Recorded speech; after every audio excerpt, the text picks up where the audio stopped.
Merci de votre présence. Antoinette Babin-Chassard donne le pouvoir à Michel Azot. Jean-Pierre Artiganave a donné procuration à Mme Calane.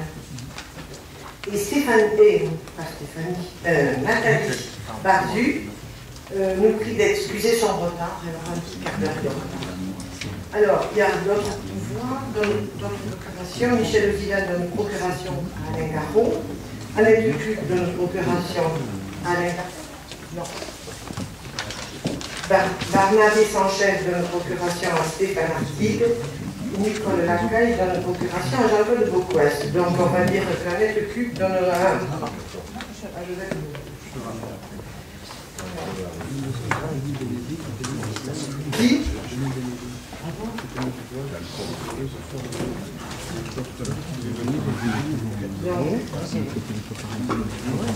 Qui est excusé. Denis Bénédé est excusé. Gérald Capel, Camille Castéran, Mohamed Dini et Philippe Gassin sont excusés aussi. Alors nous allons désigner le secrétaire de séance à la personne de la plus jeune d'entre nous, on va dire Maxime Lacaille.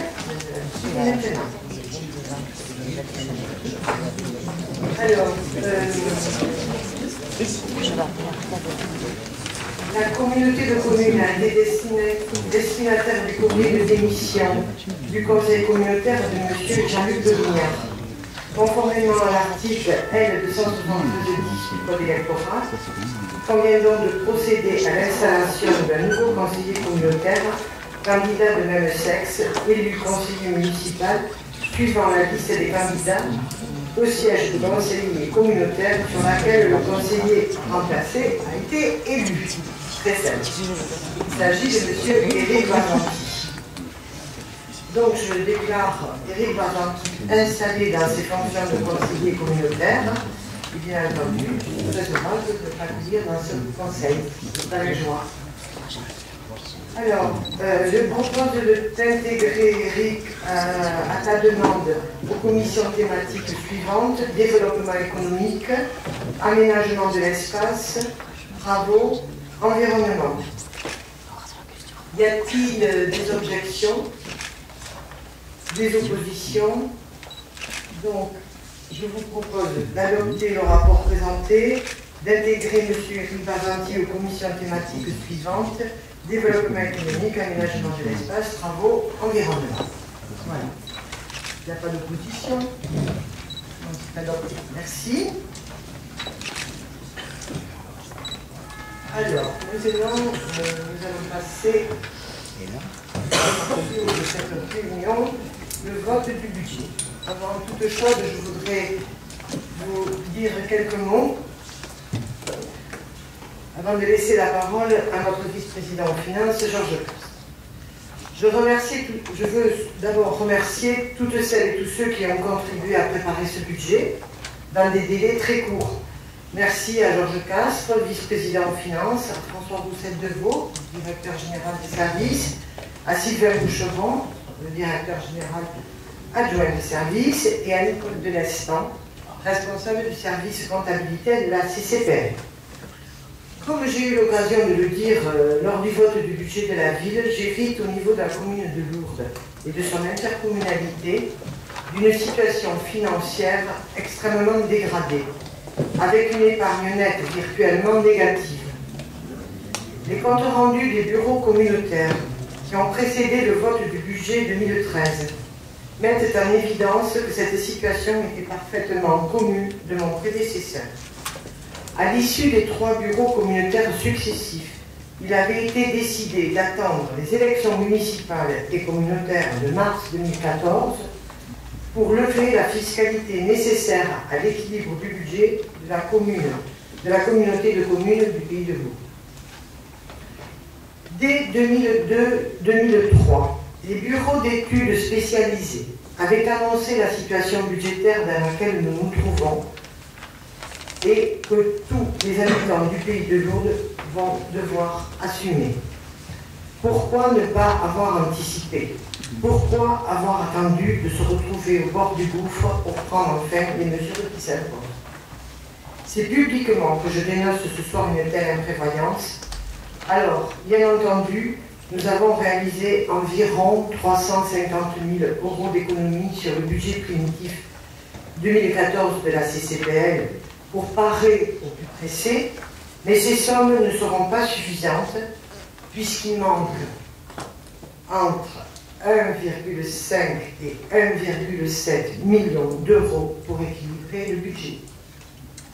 La mutualisation des services n'est pas à l'origine de ces déséquilibres, bien au contraire. C'est de plus de mutualisation dont nous avons besoin pour favoriser des économies d'échelle. Et je compte sur Gérard Clavé, vice-président délégué à la mutualisation, pour mener à bien ce grand chantier. Une grande vigilance va s'imposer sur notre fonctionnement, mais nous devons maintenir les investissements d'avenir pour proposer des zones d'activité attractives et attirer les entreprises.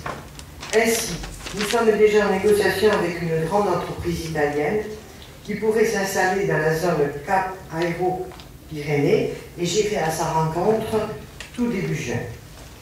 La CCPL avait été mise en place avec l'objectif premier du développement économique. Et nous ne pourrons plus attendre, l'économie du pays de Lourdes a besoin d'un plan Marshall. De même, les équipements d'intérêt communautaire qui sont utilisés par tous les habitants du pays de Lourdes doivent être portés par l'intercommunalité. C'est une question d'équité. C'est pourquoi je demanderai dès ce soir au Conseil communautaire d'acter le principe de transfert de la CCPL à la CCPL du futur centre aquatique de l'avenue Alexandre Marquis. La CCPL a trop attendu pour donner la priorité au développement économique. Elle ne doit plus être une intercommunalité de fonctionnement, elle doit avant tout porter un projet de territoire ambitieux pour redévelopper l'emploi et l'attractivité. Je demande donc à une large majorité de conseillers communautaires de m'apporter leur soutien et leur énergie dans ce grand dessein pour le pays de Lourdes. Je vous remercie. Georges, si tu veux présenter le budget, nous t'écoutons.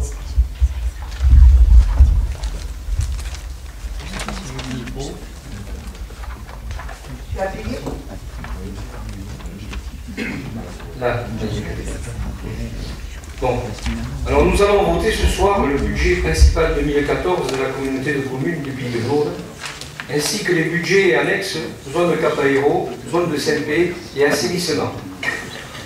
Beaucoup d'informations ont été données mardi dernier lors du débat d'orientation budgétaire afin que les nouveaux élus prennent connaissance du fonctionnement des services de la CCPL. Nous aborderons donc ce soir le vote du budget d'une manière beaucoup plus généraliste sur la base d'un dossier qui vous a été remis, synthétisant le budget et surtout simplifiant sa présentation comptable, accompagné parallèlement d'un rapport que je vais vous présenter. Alors vous avez tout un tas de tableaux qui vous ont été envoyés lors de la convocation, donc les propos, vous pourrez les étayer sur la lecture des documents qui qu'on vous a envoyés. Alors, budget principal. Reprise des résultats 2013 par anticipation avant vote du compte administratif. Le budget 2014 reprend par anticipation les soldes comptables de l'exercice 2013 des deux communautés de communes avant fusion. Les chiffres définis seront approuvés au compte administratif 2013. Les résultats de fonctionnement de l'exercice 2013 font apparaître, pour la section de fonctionnement, un excédent de 583 711 € qui convient d'inscrire au budget 2014 en recettes de fonctionnement correspondant au solde suivant. Communauté de communes du Pays de Lourdes, 544 814 €. Communauté de la Baronnie des Angles, 38 897 €. Pour la section d'investissement, un excédent de 63 167 € convient d'inscrire au budget 2014 en recettes d'investissement correspondant au solde suivant. Communauté de communes du Pays de Lourdes, 69 955 € et communauté de la Baronnie des Angles, moins 6 788 €. L'équilibre du budget 2014 s'équilibre donc en section de fonctionnement à la somme de 19 264 299 € et en section d'investissement à la somme de 4 680 412 €, soit un total pour les deux sections de 23 944 711 euros. Et vous avez le tableau qui vous fait le détail au niveau du fonctionnement et au niveau de l'investissement des chiffres que je viens de vous citer. Les dépenses de fonctionnement. Charge à caractère général, 3 701 808 euros. Augmentation de 309 664 euros par rapport au réalisé 2013, CCPL avant fusion correspondante. À la gestion des deux écoles et d'un centre de loisirs supplémentaire suite à la fusion, à la hausse des denrées alimentaires pour le service de restauration scolaire, à l'augmentation de la TVA, aux dotations pour divers équipements nécessaires à la mise en place des rythmes scolaires, et à la hausse du coût de la collecte des déchets ménagers, périmètre élargi. Les charges de personnel, 4 969 584 euros. Augmentation de 694 122 euros par rapport au réalisé CCPL avant fusion. Alors, ceci correspond au transfert des agents de l'SCCBA suite à la fusion et de l'agent du CIROM à compter du juillet 2014, à la revalorisation de la grille indiciaire des catégories C, à l'augmentation des cotisations vieillesse et le CNRSL, à la mise en place des rythmes scolaires, au remplacement d'agents en maladie ou en congé maternité, aux promotions accordées aux agents dans le cadre des avancements de carrière. L'effectif au 1er janvier 2014 est de 114 agents titulaires ou stagiaires et de 27 agents non titulaires. L'atténuation de produits. 4 861 559 euros, 4 569 846 euros en 2013. Il s'agit essentiellement du FPIC estimé à 308 euros et du FINGIR pour 1 984 872 euros et de l'attribution de compensation aux communes pour 2 568 187 euros. Alors le montant définitif de l'attribution de compensation aux communes sera ajusté après la réunion de la commission d'évaluation des charges de transfert. Versement des participations et subventions. 4 850 705 euros. 4 428 328 euros en 2013. Alors, je ne vais pas vous faire la lecture de l'ensemble des subventions accordées par la communauté de communes, mais vous voyez qu'il y en a 3 ou 4 importantes. Et vous le verrez, on le reprendra tout à l'heure lors de la délibération qui nous permettra d'accorder ces subventions à l'ensemble des entités qui sont inscrites là sur ce tableau. Versement des participations aux syndicats, vous voyez pareil, on le verra tout à l'heure aussi. Bon, on a le principal syndicat, bon, bien sûr, c'est le traitement des déchets. En ce qui concerne la participation au niveau du syndicat du pays, nous avons connu le montant définitif de notre contribution 2014 après que le budget était équilibré. Nous ajusterons dans ce montant à 138 515 euros par décision modificative. Un débat qui est, enfin, une négociation qui est entrée avec le pays, qui nous demandait 170 000 euros. On a donc réussi, enfin l'équipe qui a négocié a réussi à baisser cette participation, donc à 138 515 euros. Charges financières, intérêt d'emprunt, 182 191 euros. On était en 2013 à 101 871 euros. Le remboursement des intérêts de la dette s'élève donc au chiffre que je viens de vous citer et tient compte d'un emprunt transféré à la suite de la fusion pour 108 661 euros et d'emprunt contracté fin 2013 débloqué en 2014 afin de financer les travaux d'aménagement de la zone Cap Aéro-Pyrénées, de l'école de CMP et divers investissements pour l'environnement, bac, containers, enterrés, déchetteries et annuités supportées par la TOM. Compte tenu de ces nouveaux emprunts, l'encours de la dette est porté à 5 842 576 euros, ce qui représente un ratio de 280,48 € par habitant, ce qui n'est pas tellement élevé. Bon, il est difficile de se comparer à d'autres communautés parce qu'on n'a pas les mêmes compétences. Charge exceptionnelle, 4 500 €. Participation annuelle au terrain multisport d'Andé, le Point Ferré de Saint-Pédeville. Les recettes de fonctionnement.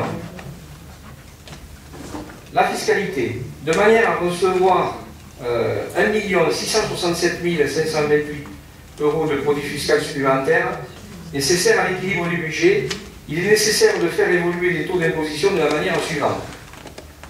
Cotisation foncière des entreprises, 32,59%. Taxe d'habitation, 11,68%. Taxe foncière sur les propriétés non bâties, 4,44%.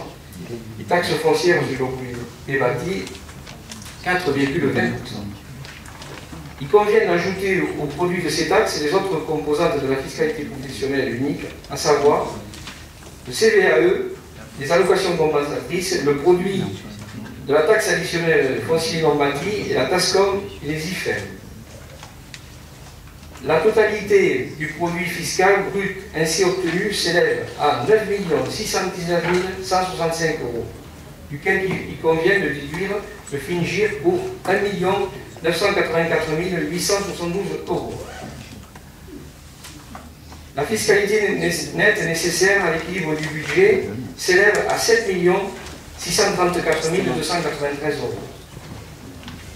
À ce moment de la présentation, je voudrais préciser que nous avons cette année imputé toutes les dépenses non indispensables, autant en fonctionnement qu'en investissement, de manière à limiter la pression fiscale au maximum, même si, malgré cela, elle n'est pas neutre pour les ménages. Dès maintenant, des travaux vont être engagés au sein des différents services de la CCPL pour évaluer d'une part sur quel poste on peut faire des économies, mais aussi où peuvent être trouvées de nouvelles recettes. En ce qui concerne la participation des élèves domiciliés hors du territoire, la remarque de Stéphane Artigue a bien été entendue lors du débat d'orientation budgétaire. D'ores et déjà, les services ont été missionnés de manière à pouvoir délibérer très vite à ce sujet en vue de prendre une application à la rentrée 2014. En ce qui concerne les dépenses de l'environnement, les dépenses de ce service sont équilibrées par la TOM, taxe à l'environnement des ordures ménagères, qui n'augmente pas par rapport à 2013 pour les communes de l'ex-CCPL. Enfin, une bonne nouvelle. Le porte-à-porte sera, comme l'année précédente, à 14,37, les points de regroupement à 13,47, pour un produit total attendu de 4 363 036 €. Indemnisation crue juin pour 2013, 107 380 €. Dans le cadre de l'harmonisation des taux sur l'ensemble du territoire, ces taux sont toutefois supérieurs sur 3 communes de l'SCCBA par rapport à leur taux 2013. Cependant, l'effet fusion bénéfique au niveau de la taxe d'habitation sur ces mêmes communes permet de compenser en partie la hausse de la TOM. Effectivement, il y a quelques communes qui voient les taux augmenter sur la CCBA, donc quelques communes qui voient les taux augmenter d'une façon importante, mais le rattrapage est quand même évident au niveau de la taxe d'habitation. La participation de la déchetterie des autres collectivités qui s'élève à 49 450 € et les reprises de matériaux et la régularisation du CNTD 65 qui sont estimées à 457 887 €. La dotation globale de fonctionnement, le montant de la DGF baisse de 120 000 € et s'élève à 3 049 461 €. Les autres recettes de fonctionnement, les subventions CAF et Conseil général pour les accueils de loisirs, le relais d'assistance maternelle s'élève à 355 600 €. Les contributions parentales pour les cantines et les accueils de loisirs pour 470 950 €. Les remboursements concernant le personnel, l'indemnité journalière, sont estimés à 80 000 €. Investissement 2014. Alors, en ce qui concerne la section d'investissement, le débat d'orientation budgétaire a permis d'exposer les projets d'investissement qui sont réalisés en 2014. Alors, vous avez, comme je vous disais tout à l'heure, en détail par opération. Alors, vous avez l'opération de la médiathèque. Il s'agit essentiellement d'ordinateurs de licence pour la médiathèque de la cyberbase pour 13 700 €, tablettes, lisseuses et caméscopes pour 1 500 €, serveurs pour 5 000 € et des provisions pour travaux de chaufferie pour 10 000 €. Un service environnement, au niveau du service environnement, l'achat de bacs à ordures ménagères pour 20 000 €, l'acquisition de terrain à la déchetterie pour 27 000 €, mise aux normes pour 90 000 €, l'installation de 3 nouveaux sites pour les conteneurs enterrés pour 99 000 €. Au niveau des bâtiments communautaires et services administratifs et lycées, investissement informatique pour 49 100 €, dont au fond du service Internet et logiciel enfance et jeunesse, l'acquisition de mobilier et de bureaux pour 10 000 €, des travaux d'aménagement bureau pour 4 500 € et l'outillage d'hiver pour 6 000 €.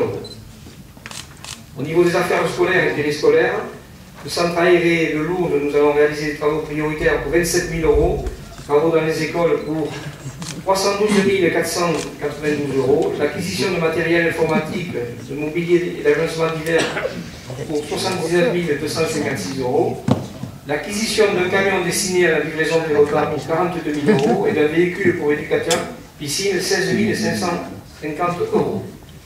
Enfin, la construction de l'école de Saint-Pé du Gord pour 1 693 330 €. Au niveau de l'économie, nous avons l'extension de la zone du Monge, acquisition foncière et études pour 505 668 €. La zone de Sos, fonds de concours pour 100 000 € de la ville de Lourdes qui porte l'opération, et fonds de concours pour la commune de Poix-Ferré, 50 000 € pour la salle multisport neutralisée par le versement de la commune de Poix-Ferré, la CCPL, de 50 000 € pour la construction de l'école. Le remboursement du capital de la dette s'élève pour 2014 à 381 000 €. Pour financer les investissements, il convient de tenir compte d'une part, pour l'ensemble des opérations d'équipement, de l'excédent d'investissement reporté pour 2013, 63 167 €, des subventions en hauteur de 467 055 €, des emprunts en hauteur de 2 966 477 €, du fonds de compensation de la TVA à hauteur de 426 199 € et de dotation aux amortissements pour 304 252 €. D'autre part, l'autofinancement prévisionnel de la section de fonctionnement de 391 000 € correspond principalement au remboursement du capital de la dette. Alors, avez-vous des questions à poser sur le budget général, principal plutôt?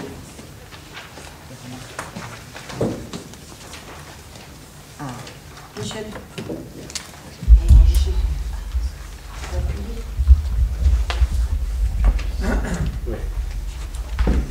Juste quelques mots très rapidement parce que je vais revenir sur ce que vous avez dit, Madame la Présidente, concernant la situation financière. J'observe une chose qui est sans doute réelle, pour avoir vécu depuis de nombreuses années l'évolution de la communauté de communes.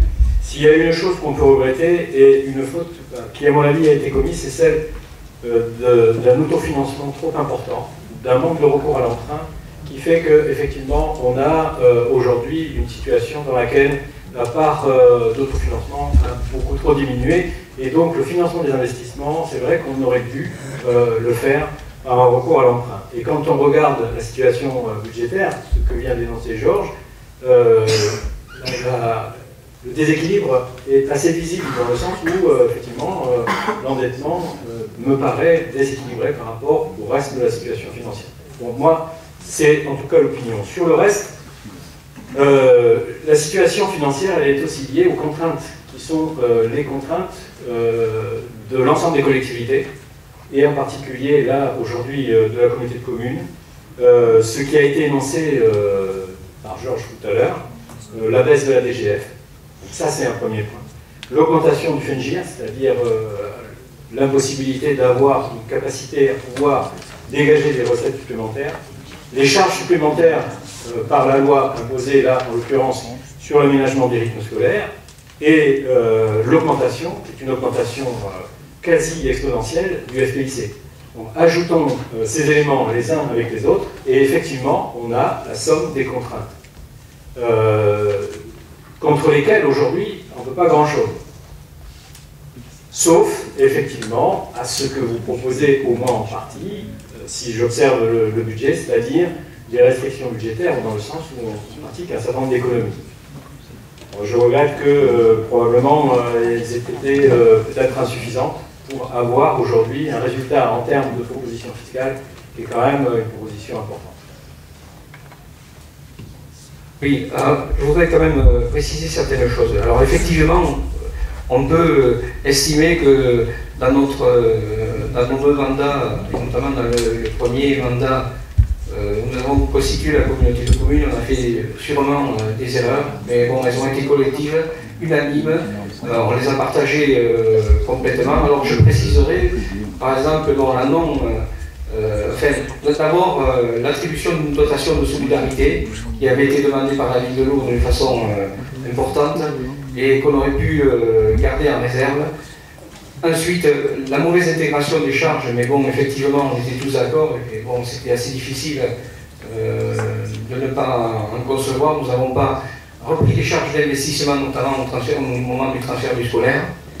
Alors, en ce qui concerne le financement de certains travaux, je m'excuse, mais il y a quand même une chose qu'il faut dire, c'est que nous avons repris les écoles de la ville de Lourdes dans un état assez difficile, et nous avons fait des travaux de réhabilitation de ces écoles, et d'un commun accord, nous étions d'accord que ce type de travaux, on ne pouvait pas le financer par de l'emprunt. Alors aujourd'hui, effectivement, on aurait un peu plus de marge de manœuvre si on avait emprunté beaucoup plus, mais le saut aurait été beaucoup plus difficile après. Alors à un moment donné, le bureau d'études qui nous a accompagnés lors de la création nous avait dit qu'il sera nécessaire que vous mettiez en place de la fiscalité additionnelle à partir de la 7e année. Alors certains l'ont prêché, et j'en fais partie. Depuis fort longtemps, je vous disais qu'il fallait prendre un peu de fiscalité. Alors certes, ce n'était pas une chose à faire, et ce qui m'a été rétorqué, ce n'était pas une chose à faire avant les élections, mais en fait, on a manqué de respect vis-à-vis des contribuables, parce qu'on aurait dû le faire. Et aujourd'hui, on peut dire aussi que, comme le disait tout à l'heure Josette Bourdeux, au niveau de la fusion a été attendue pour faire des économies à tous les niveaux. Et notamment au niveau du personnel. C'était un objectif de ne pas surcharger en personnel la communauté de communes. Nous sommes passés de 2009, date à laquelle nous avons fait la fusion. Alors certes, il y avait certains postes qu'il fallait créer parce qu'on était mal dotés, notamment par rapport aux fautes que nous avons fait dans les transferts. Parce que quand on a transféré les écoles, on aurait dû transférer aussi l'ingénierie, les travaux. Bon, on a eu une approche là très hésitante et peu inspirée, mais effectivement là on aurait pu faire des économies importantes. Aujourd'hui, on est dans une situation où on va devoir sauter un mur, et on aurait pu, si on avait anticipé d'une façon correcte, comme je vous l'avais demandé, franchir les marches d'escalier. Là, on va devoir sauter un mur. Alors effectivement, ça va être très dur pour le contribuable, je le conçois, mais bon, on n'a pas le choix.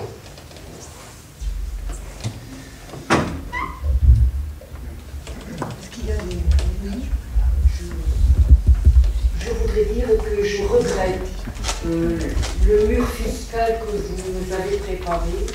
Pour ma commune, j'ai calculé que la part communautaire dans la taxe d'habitation va l'augmenter de 69%. Donc pour les contribuables, ça fait bien plus de 100 €. Quant à l'impôt sur la taxe foncière sur le bâti, celle qui est à la seconde et qui rapporte un peu, et bien là, accrochez-vous le mur, on est vraiment, même le Tourmalet était jeune, on en est à 103%. Je crains que dans ma commune, les remarques soient modérées quant à l'intérêt de faire la fusion avec la CCPN. J'ignore la situation dans les autres communes de la CCBA, mais j'ai quand même vu qu'il y avait un budget et qu'il y avait un report de budget. Moi, dans ma commune, on va me poser des questions et qu'est-ce que je dois répondre? Vous avez bien entendu, 69% dans la taxe d'habitation, 103% dans le taxe foncier bâti. Je trouve ça incroyable. Alors que la commune elle-même fait attention à ne pas augmenter les impôts locaux tout en ayant une politique locale. Alors, vous permettez que je vous réponde. Madame, vous allez pouvoir préciser à vos contribuables que les impôts de la commune de Serre-Lanceau vont baisser. Alors c'est l'effet d'aubaine de la fusion.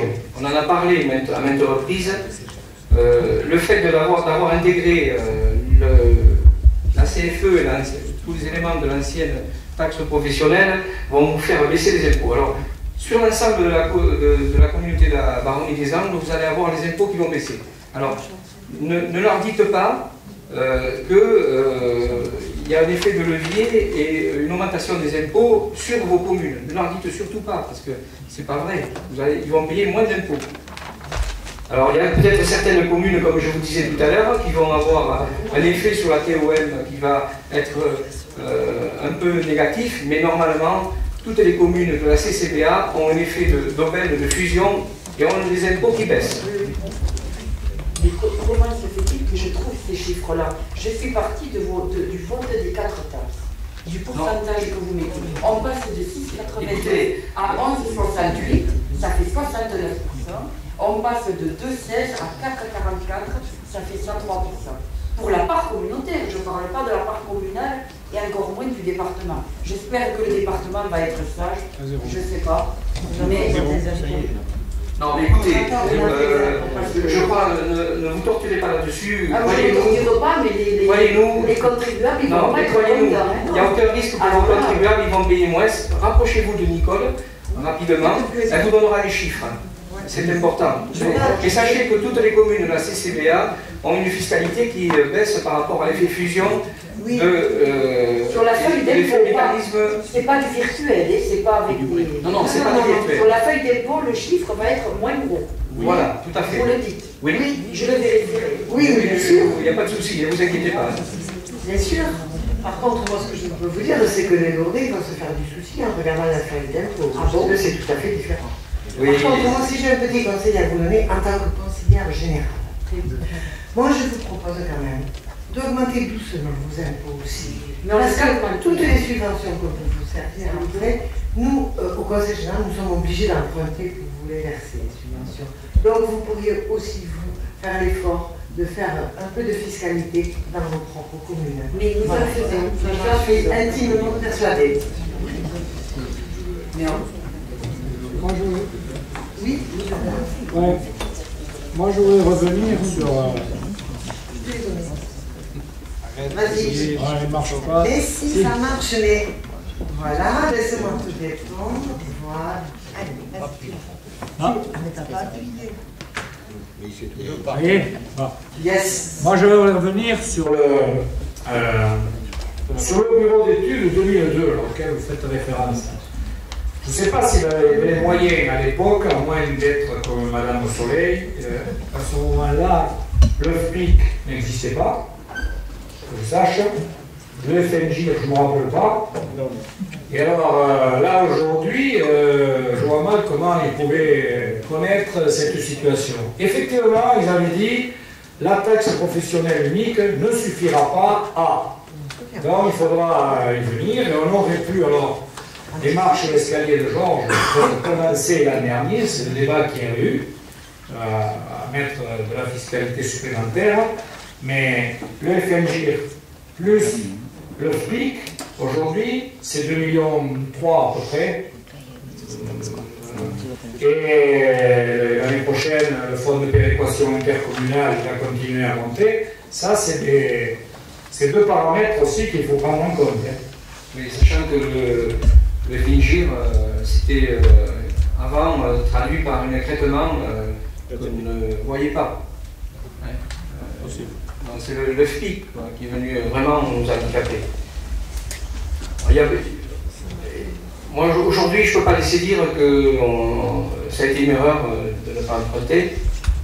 Il y a eu aussi d'autres choses qui sont venues nous pénaliser. J'ai abordé tout à l'heure, je n'ai pas été au chaud de la démarche, mais en 2009, à la date de la fusion, quand on souhaitait fusionner pour faire des économies, on était à un niveau de personnel de 3 300 000 €. Aujourd'hui, vous avez vu le chiffre. on a peut-être un peu débordé là aussi à ce niveau-là.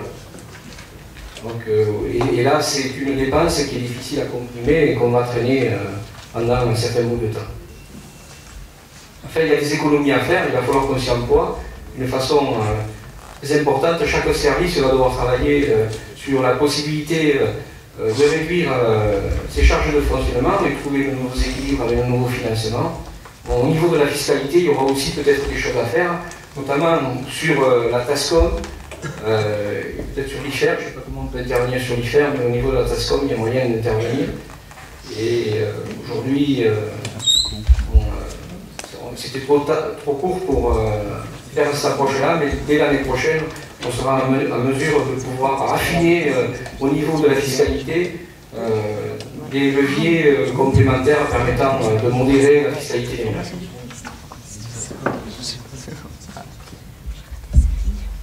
Est-ce qu'il y a d'autres observations? Donc je vous propose de passer au vote de ce budget. Qui est contre? Qui s'abstient? Donc c'est adopté, je vous remercie.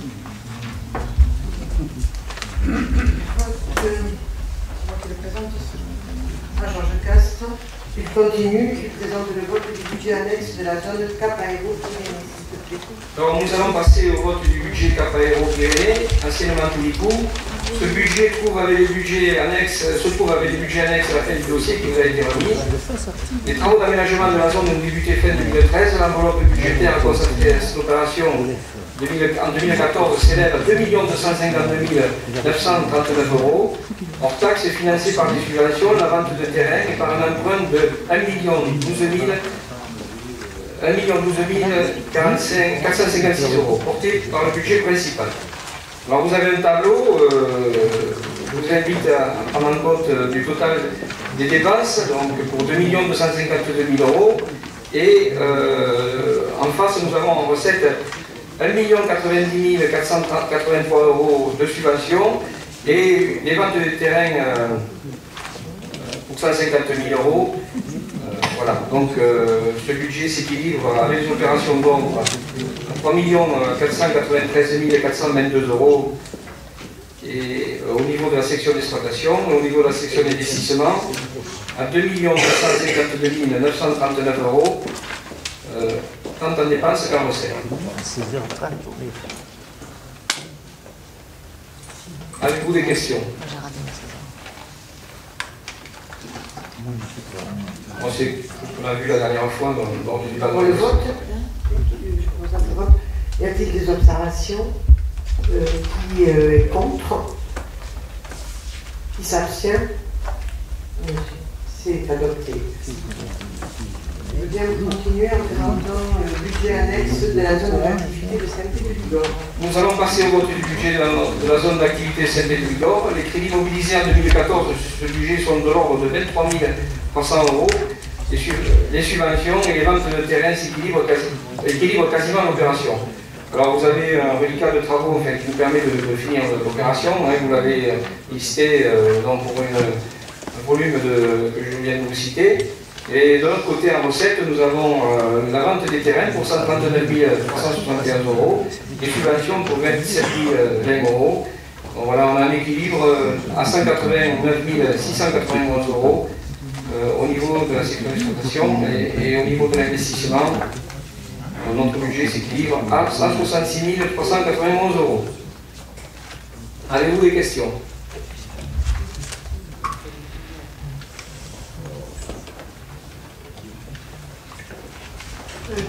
Qui est contre? Qui s'abstient? C'est adopté, merci. On continue. Vote du budget annexe de l'assainissement.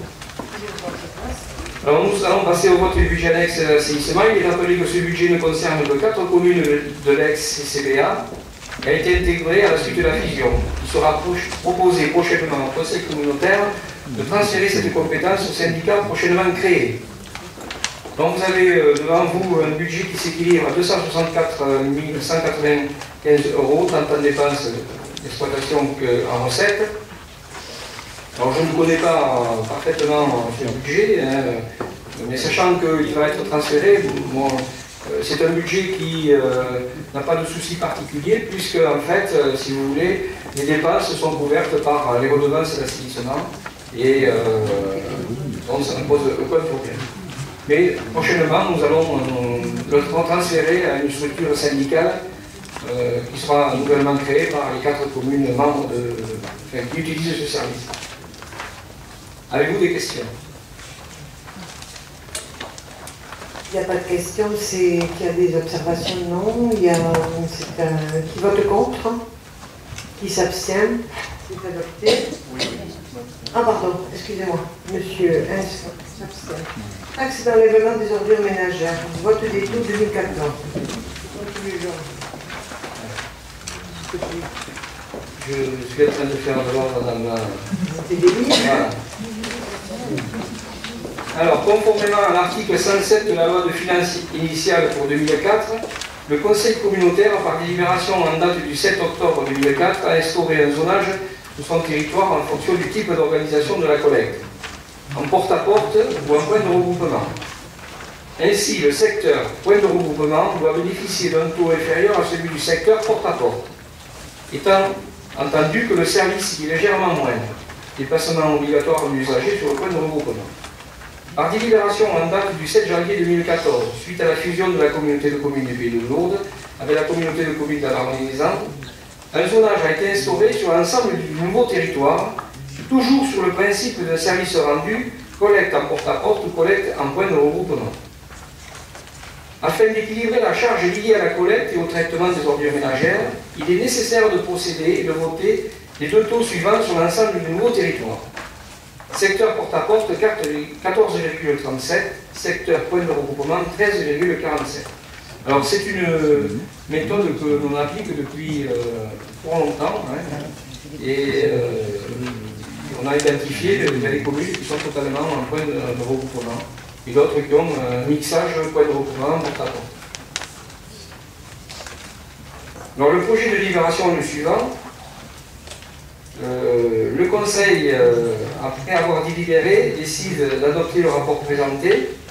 Deuxièmement, de fixer des taux de TOM de la façon suivante: secteur porte-à-porte 14,37, secteur point de regroupement 13,47.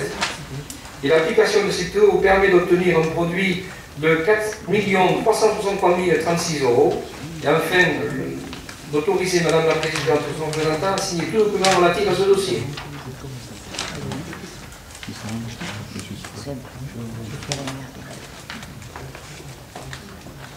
Oui. Il y a des observations? Oui, monsieur Artigue. Oui. Si, je vous l'ai donné. Non, mais c'est pas bon. Voilà, ça marche. Juste une remarque par rapport au tri. Là, aujourd'hui, en fait, de la manière dont les choses sont calculées, les personnes qui font l'effort de trier, en fait, ne sont pas, entre guillemets, récompensées. Donc, ça serait intéressant dans les années à venir, en fait, de réfléchir à la manière dont on pourrait prendre en compte ce fait, quoi.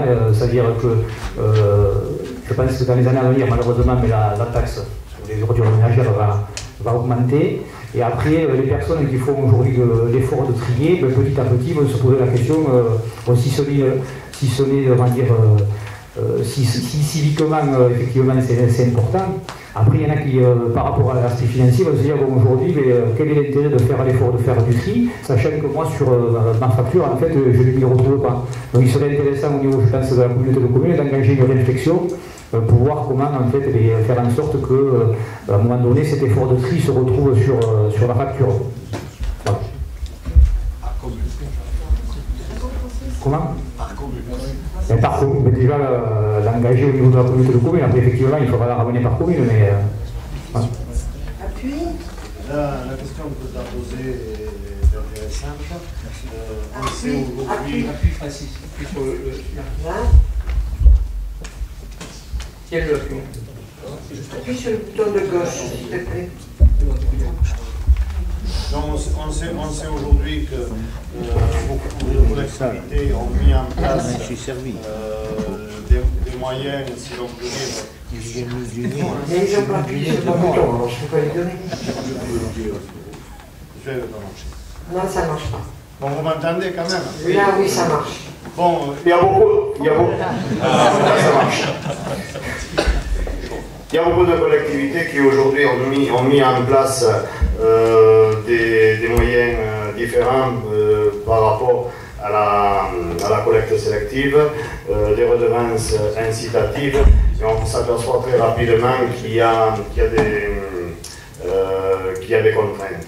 Donc ce qu'on peut faire, c'est par rapport tout simplement au service environnement et à la mise en place d'un groupe de travail, réfléchir par rapport à cela. Ce qu'il faut savoir, c'est que la collecte sélective aujourd'hui commence à marcher. Il va falloir revenir un peu sur énormément de communication. Il y a des choses qui sont prévues, le marché est en renouvellement, et par rapport à ça, je compte énormément sur le groupe de travail qui va être mis en place. C'est vrai qu'aujourd'hui, on ne différencie pas la personne qui trie bien et la personne qui ne fait pas l'effort de tri. Par contre, au niveau collectivité, on est très rapidement rattrapé parce que tout simplement, au niveau du département, va être mis en place une contribution au niveau du SMTD, une contribution par rapport aux bons élèves et aux mauvais élèves. Une contribution incitative. Donc par rapport à ça, il va falloir que nous travaillions très rapidement et la communication va être le premier des leviers, puisque tout simplement, plus nous aurons un pourcentage de tri et moins nous payerons notre traitement d'ordures ménagères, et vice-versa. Alors la différence elle est quand même significative. On parle pour les bons élèves d'un prix du traitement aux alentours de 115-120 euros la tonne d'ordures ménagères. Pour les mauvais élèves, une contribution de l'ordre de 175 euros. Donc c'est là où il va falloir insister, communiquer et faire appel au civisme par rapport à nos concitoyens. Voilà un peu ce que je peux dire aujourd'hui. Et puis le groupe de travail qui va être mis en place, il va y avoir toute cette réflexion à mener. Qui c'est qui va donner les notes? Les notes, ça sera tout simplement au niveau du SMTD, ce sera au niveau du SMTD. On ramasse aujourd'hui sur la CCPL environ 10 000 tonnes. Sur les 10 000 tonnes en tri, on a environ 7%. La moyenne départementale est de l'ordre de 12% et la moyenne nationale de 15%. D'ici 2020, l'objectif, c'est d'arriver aux alentours de 20%. Donc nous avons énormément de travail à faire. Parce que je peux me débrouiller. Oui, Jean-Louis. Lequel?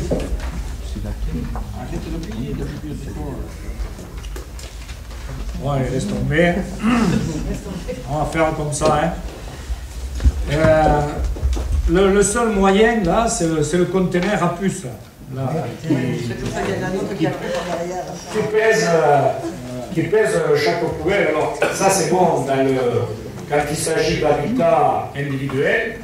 Dans l'habitat collectif vertical, là, je ne vois pas trop comment on peut faire.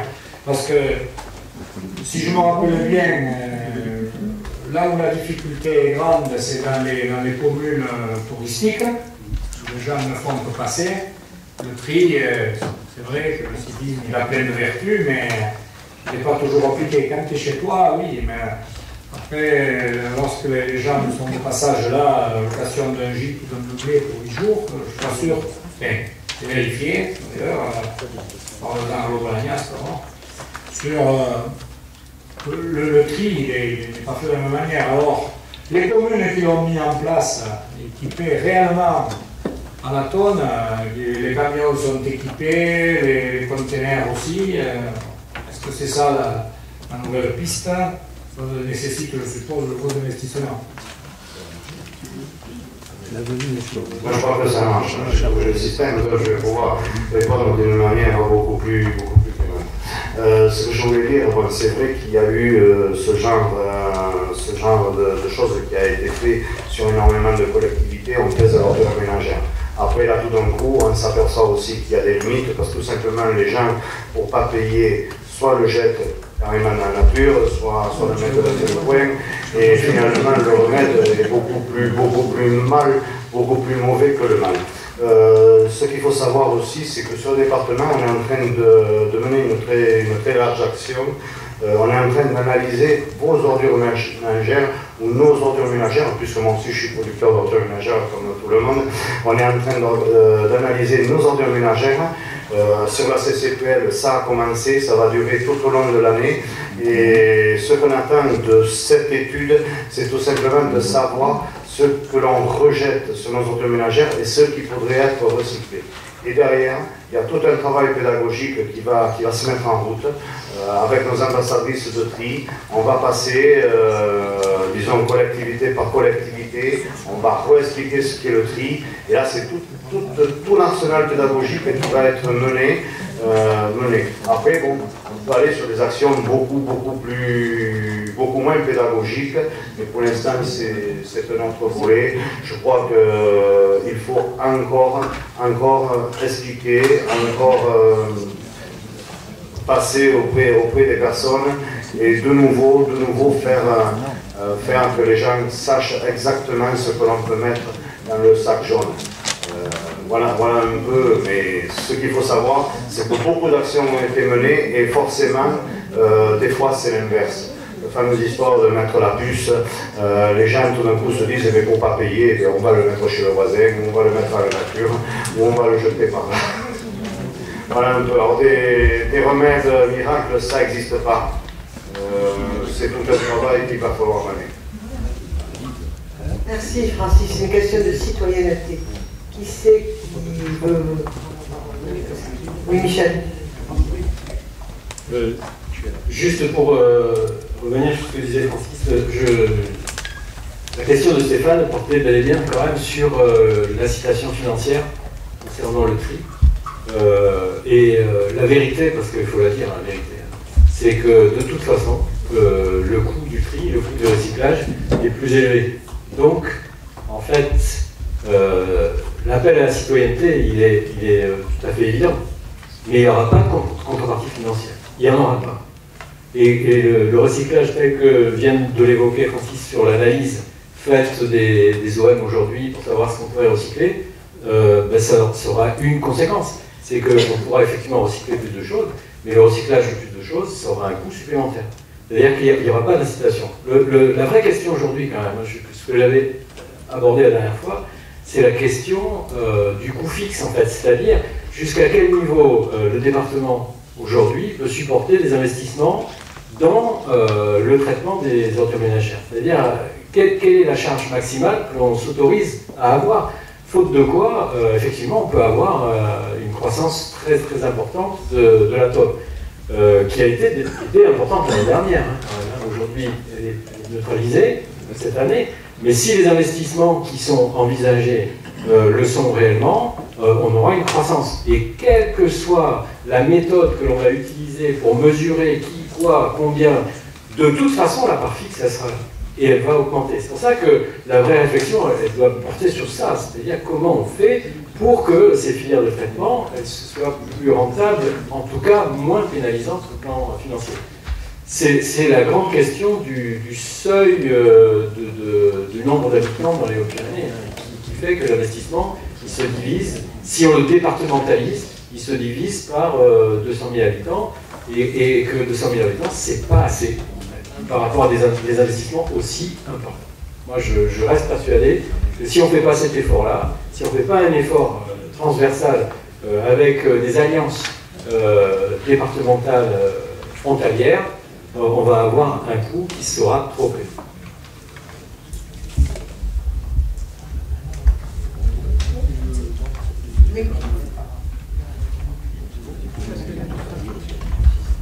Oui, je voulais apporter une précision. Quand on parle du département, ce n'est pas le Conseil général de la Pyrénées. Non, mais je sais que Michel, c'est le SMTD. D'ailleurs, c'est vrai que nous aussi, au niveau du département, il faut quand même notre pierre. Là, le Conseil général à l'édifice a travaillé avec le SMTD, avec peut-être d'autres départements à côté, ce que nous faisons un peu déjà, pour arriver à mutualiser. Là aussi c'est besoin, c'est besoin soins à venir qui vont nous coûter, il faut le dire, une fortune. Oui, on avait demandé la parole. Oui. Oui. Une voix. Non, vous n'appuyez pas. C'est rouge. Vous pouvez y aller. Oui, ben Michel Azot a soulevé un petit peu, Monsieur Azot, pardon, a soulevé le problème que je voulais un petit peu soulever, c'est-à-dire en matière de pédagogie, je pense que les idées qui ont été émises sont très bonnes, mais peut-être qu'on ne va pas jusqu'au bout parce que les gens aiment bien voir les résultats. Et c'est sûr que les résultats, c'est dans le traitement des ordures ménagères. Or, bon, on a passé beaucoup d'années où des émissions de télévision et tout cela, même sur le plan départemental, on savait que tout n'était pas dégradé, tout n'était pas recyclé, les choses s'améliorent, mais voilà. Et si le citoyen sait que, par exemple, tous les plastiques vont aller dans cette filière, tous les cartons dans cette filière, et là, on n'est pas très informé. Mais, comme dit M. Azot, effectivement, plus on fouillera ces principes, plus il y aura un coût aussi, à moins de trouver une baguette magique. Voilà. Bon, moi, je suis totalement pour, bien sûr, mais en connaissant les difficultés de la chose. Juste, je souhaite répondre à Michel. Après, je comprends par rapport effectivement au coût du traitement, ou le coût du traitement à nos grands temps. Mais aujourd'hui, je pense que les entreprises qui s'occupent du tri, je ne pense pas qu'elles soient toutes en difficulté financière. Donc je pense quand même que derrière, il y a une valorisation qui est faite. C'est pour ça que moi, j'ai du mal à comprendre qu'on m'explique qu'ils perdent des sous. Si tu perds des sous, tu arrêtes. Non mais économiquement, à un moment donné, je pense qu'ils auraient arrêté depuis longtemps, ils ne sont pas fous, ils savent faire des additions et des divisions. Donc là, moi je pense qu'il y a quand même quelque chose. Après, par rapport à l'esprit civique, ça je le comprends et je le soutiens, sauf qu'à un moment donné, effectivement, on voit que la pression sur les ménages va aller en augmentant, et les gens, à un moment donné, franchement, ils vont être découragés. Ceux qui auront la volonté ou l'esprit civique continueront à faire du tri, les autres, à un moment donné, ils vont dire, moi j'en ai pas dessus la casquette, ça, je ne vais pas me mettre la poubelle jaune, orange, verte, je ne sais plus exactement les couleurs, mais à un moment donné, les gens risquent d'être peut-être désabusés, quoi. Et après, il y a quand même un risque, hein. Voilà. Ok. Est-ce qu'il y a d'autres réflexions sur le tri et sur les ordures ménagères? Bien, je vous propose donc d'adopter la taxe d'enlèvement des ordures ménagères au niveau coût 2014. Qui vote contre? Qui s'abstient? Monsieur Hans, c'est adopté, merci. Ensuite, toujours pour Georges Casse, le vote des taux de fiscalité 2014.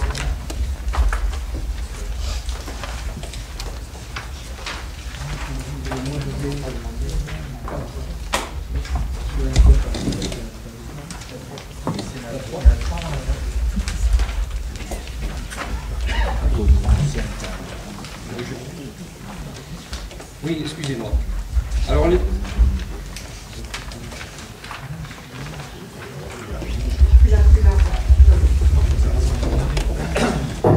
Oui, c'est bon. Allez. Les produits attendus de la fiscalité calculés sur la base des taux 2013 ne suffisaient pas à équilibrer le budget 2014.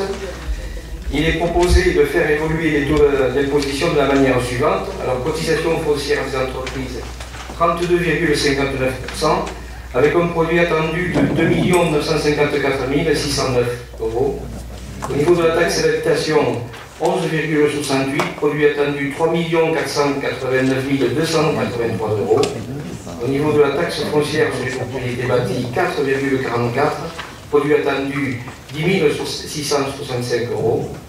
Au niveau de la taxe foncière sur les propriétés bâties, 4,20, produit attendu 1 280 620 euros.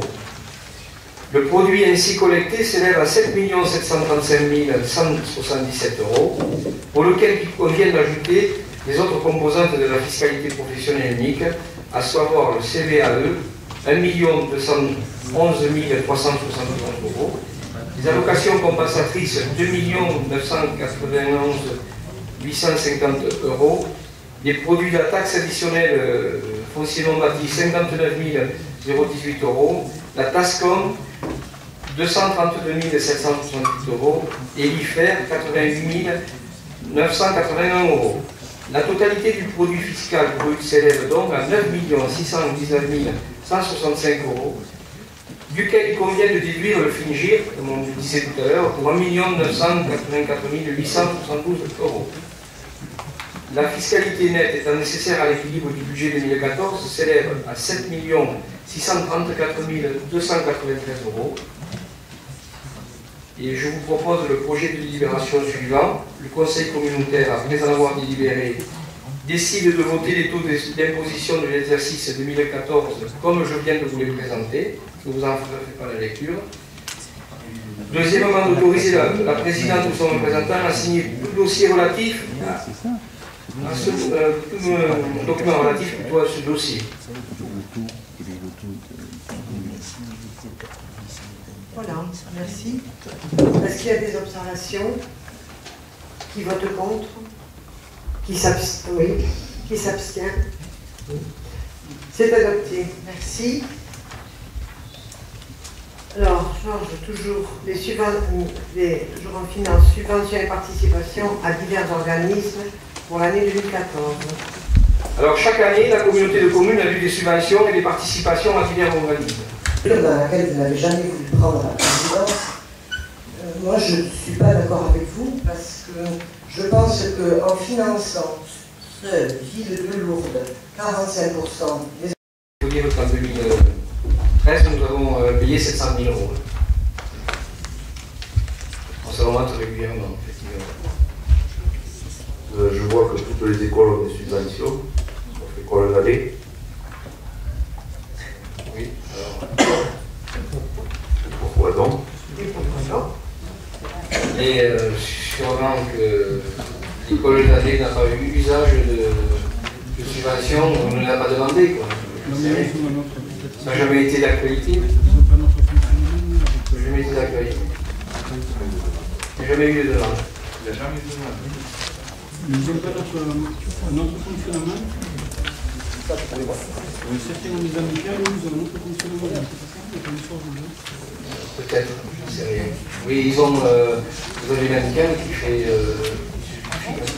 peut-être avec l'auto. Non, c'est pas une amicale. Ça n'a jamais été demandé.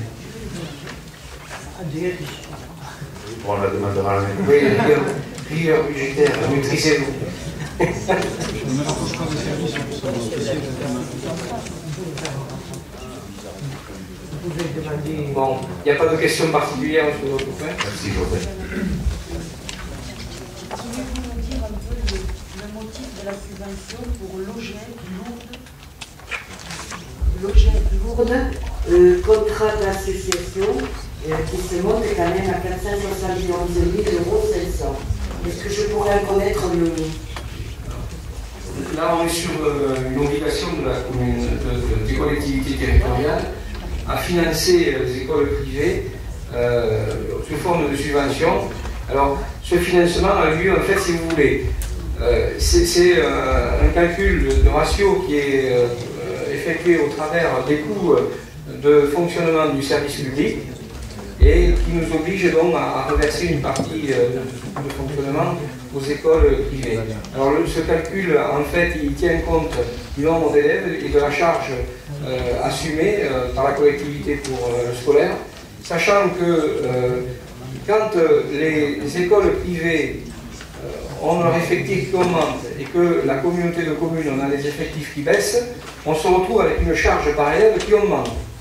Et c'est un peu l'effet pervers de la chose, mais bon, ça fait partie des règles du jeu qui sont employées au niveau national.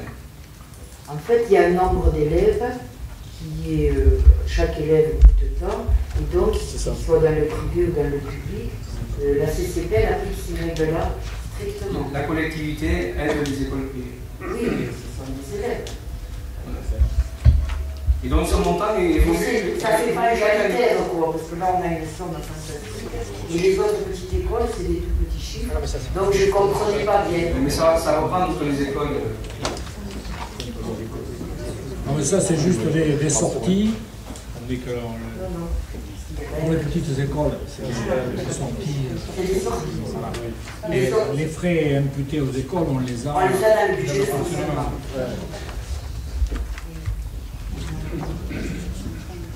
Donc je vous propose de voter en plusieurs temps.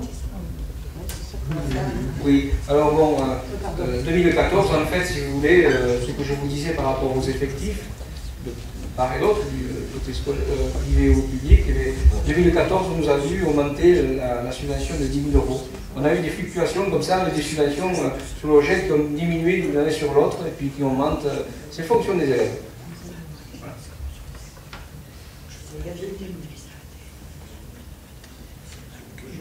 On va faire une délibération en plusieurs temps.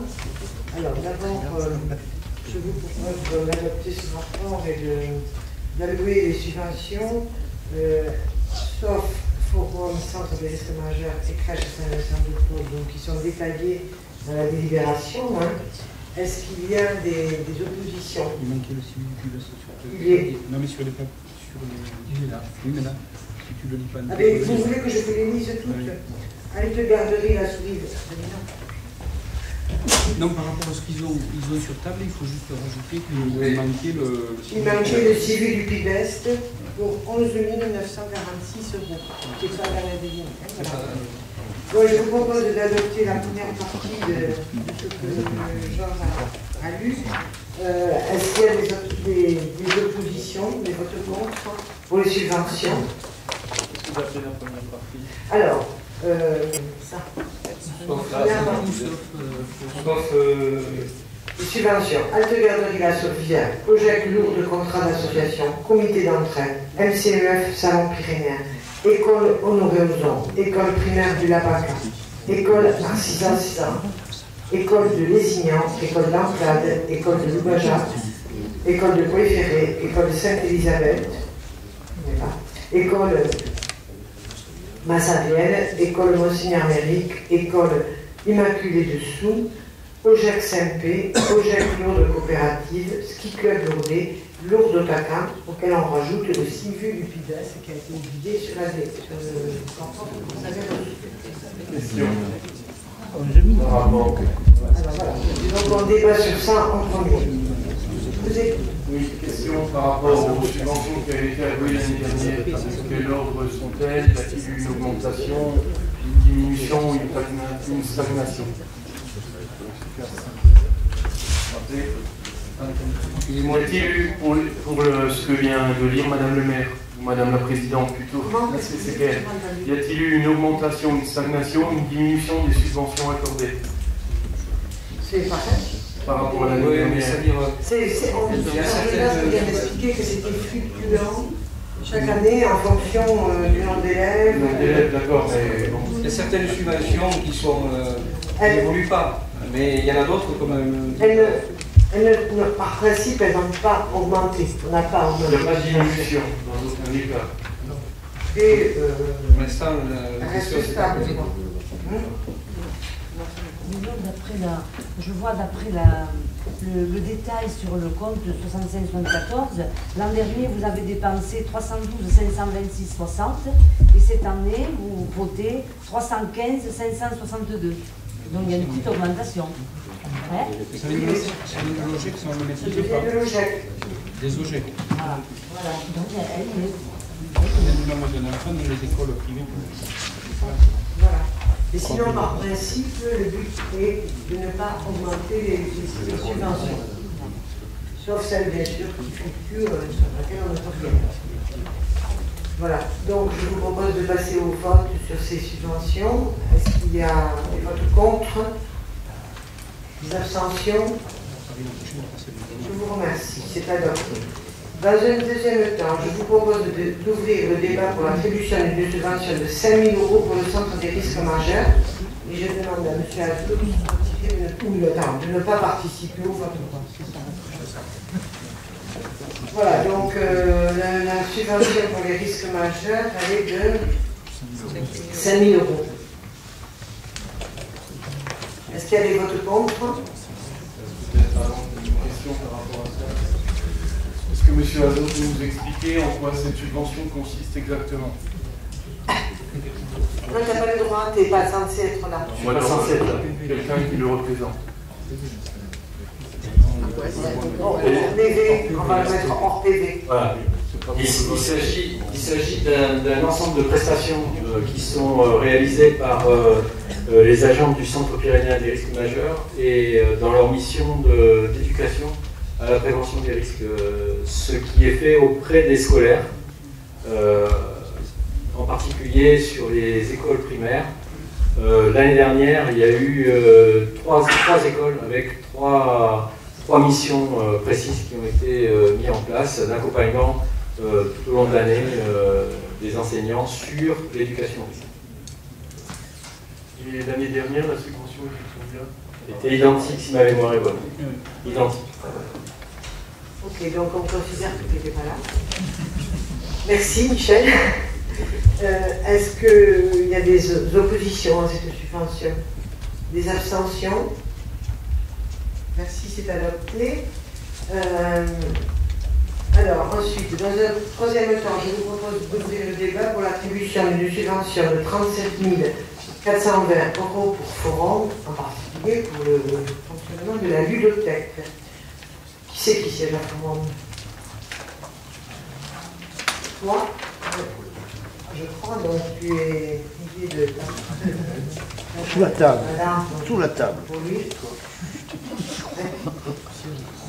Donc, je crois que donc, est-ce qu'il y a des observations sur la subvention d'abord? Est-ce qu'il y a des votes contre? Des abstentions? C'est adopté, sachant que nous sommes trois à ne pas voter. Qui c'est qui a la procuration de M. Papel? Il n'a pas donné procureur. Toutes les deux, nous ne participons pas au vote. Et dans un dernier temps, je vous propose d'ouvrir le débat pour l'attribution d'une subvention de 710 € pour la crèche Saint-Vincent-de-Paul. Et je demande à la board de bien ne pas participer au vote.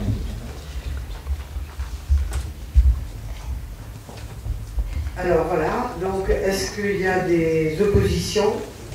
Une question. Oui. Qu'est-ce qui fait le coût de cette subvention importante?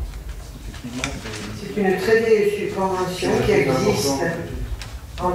existait avant entre la ville de Lourdes et maintenant la communauté de communes, puisque la compétence petite enfance a été transférée entre la communauté de communes donc, et le centre hospitalier général de Lourdes.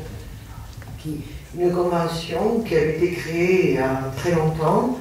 Les sœurs de Saint-Vincent-de-Paul ont voulu arrêter leur activité. Elles ne désiraient pas vendre à la ville de Lourdes, donc elles ont désiré vendre à l'hôpital, qui avait accepté pour avoir une crèche hospitalière, et c'est toujours une crèche hospitalière, mais la ville de Lourdes, n'ayant pas de crèche, s'était engagée à participer à hauteur des salaires par convention, voilà, à hauteur des salaires de la crèche. Voilà, et donc cette convention a évolué et elle est toujours là, et donc ça participe aussi aux frais de fonctionnement de la crèche. Voilà. Et mon désir le plus cher est de faire l'étude juridique pour aboutir enfin à arrêter de cette convention avec l'hôpital de Lourdes, pour que la compétence soit vraiment exercée par la communauté de communes et que cette crèche devienne intercommunale réellement. Ce qui diminuera, à votre avis, le coût de...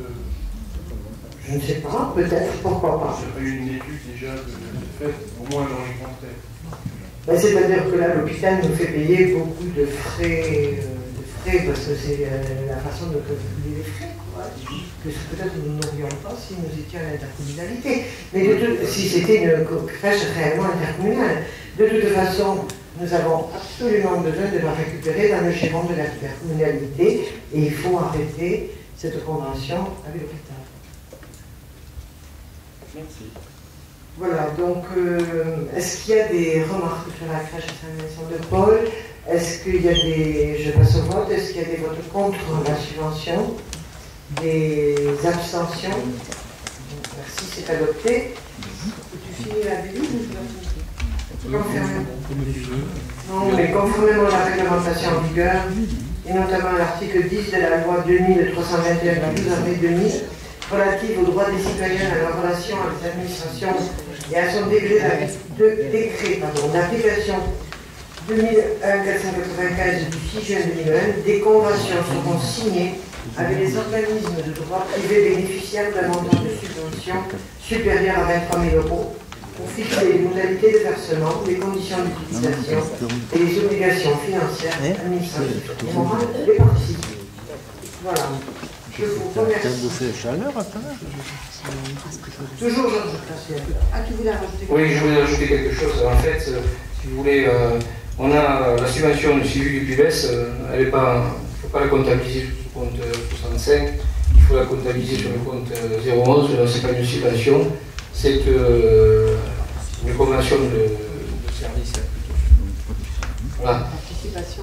Oui, c'est une participation, donc il faut la supprimer de ce chapitre 65 et l'intégrer au chapitre 011. Sachant que normalement, je devrais vous lire les différentes conventions signées dont vient de vous parler Josette, mais bon, on les tient à votre disposition si vous voulez les consulter, vous n'avez qu'à les demander. Voilà. Merci de nous épargner. Indemnité de confection du budget. Georges.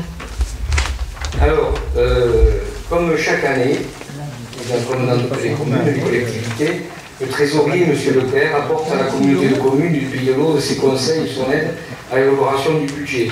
C'est la raison pour laquelle il est proposé le versement d'une indemnité de confection du budget. Et le montant global de cette indemnité s'élève à 46 € pour l'année 2004. Le projet de délibération est le suivant. Le conseil communautaire, après avoir délibéré, décide de verser la somme de 46 € à M. Georges Leclerc, trésorier, pour son aide à la confection du budget pour 2014. Et deuxièmement, d'autoriser Madame la Présidente et son représentant à signer le document relatif à ce dossier. Il les mérite, c'est un très bon trésorier, il est de bons conseils. Y a-t-il des observations sur cette délibération? Qui vote contre? Qui s'abstient? C'est adopté à l'unanimité. Merci pour lui. Concours du trésorier municipal, attribution de l'indemnité de conseil. Continue, Georges. Bonjour, le trésorier. Vu l'article 97 de la loi numéro 92.213 du 2 mars 82, modifié, relative aux droits des libertés des communes, des départements et des régions. Vu le décret numéro 82.979 du 19 novembre 82 précisant les conditions d'octroi d'indemnité à les collectivités territoriales et leur établissement public aux agents des services extérieurs de l'État. Vu l'arrêté ministériel du 16 décembre 1983, fixant les conditions d'attribution d'une indemnité de conseil comptable du Trésor, qui correspond aux prestations du conseil et d'assistance apportées dans les domaines budgétaires, comptables et financiers, vu l'article 4 qui arrêté, qui base le calcul d'une indemnité de conseil à la moyenne des dépenses réelles de fonctionnement et d'investissement des 3 derniers exercices, cette moyenne est divisée en strates avec l'application d'un coefficient multiplicateur pour chaque strate. Les résultats de chaque strate sont additionnés ensemble pour déterminer l'indemnité potentielle au taux plein 100%. Le principe d'attribution de cette indemnité étant renouvelé à chaque renouvellement de mandat ou à l'arrivée d'un nouveau trésorier, il est proposé au conseil communautaire d'accorder cette indemnité à M. Georges Leclerc. Et le projet de délibération est le suivant. Mais après avoir délibéré, le conseil municipal demande de demander le concours du trésorier pour assurer les prestations de conseil d'assistance en matière budgétaire, économique, financière et comptable, accorder l'indemnité de conseil au trésorier municipal au taux de 100% en son concours, et de préciser enfin que cette indemnité sera calculée selon les bases définies à l'article 4 de l'arrêté interministériel et cité sera attribuée à M. Georges Leclerc, trésorier principal. Municipal.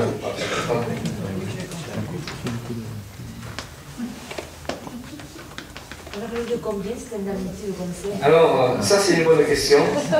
C'est la question qu'il fallait surtout pas vous poser. Mais elle est beaucoup plus importante. Elle est plus importante que l'autre.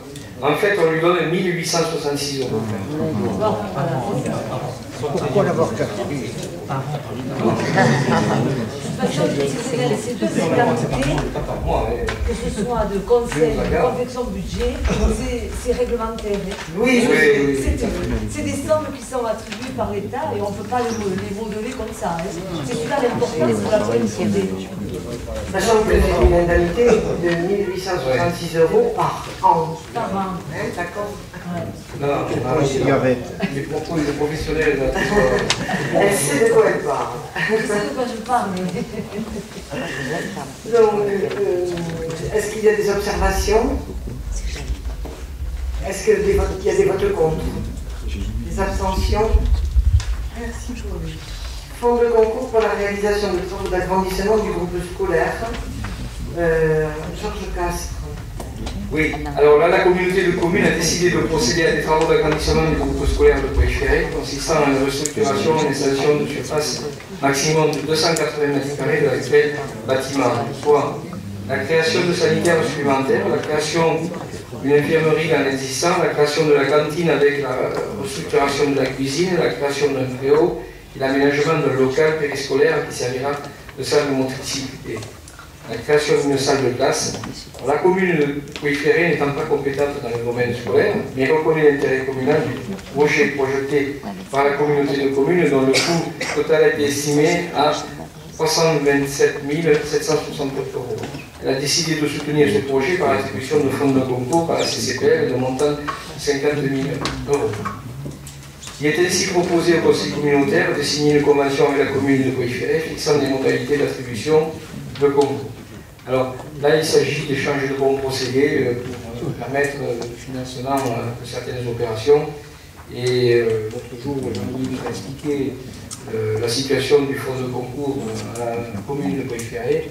Vous avez le pendant au travers de cette délibération.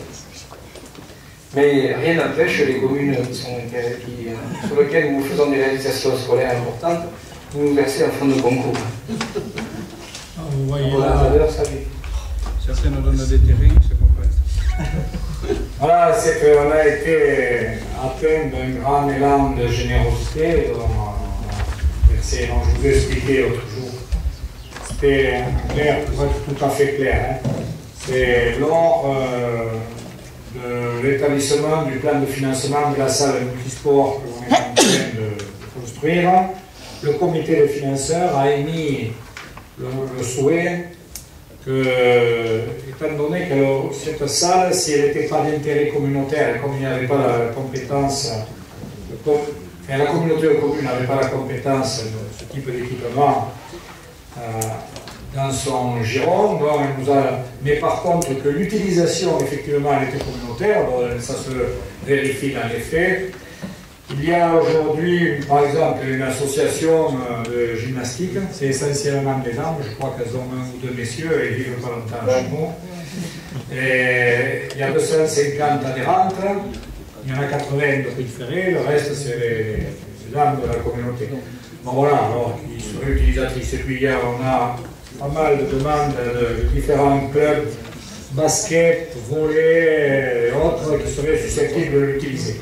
Alors, vous avez bien compris que ça se neutralise, la communauté verse 50 000 € parce que la règle pour obtenir ces aides c'est celle-là, et en contrepartie, la commune préférée verse 50 000 € sur les travaux de la construction des groupes scolaires, ce qui annule l'effort de la communauté de communes.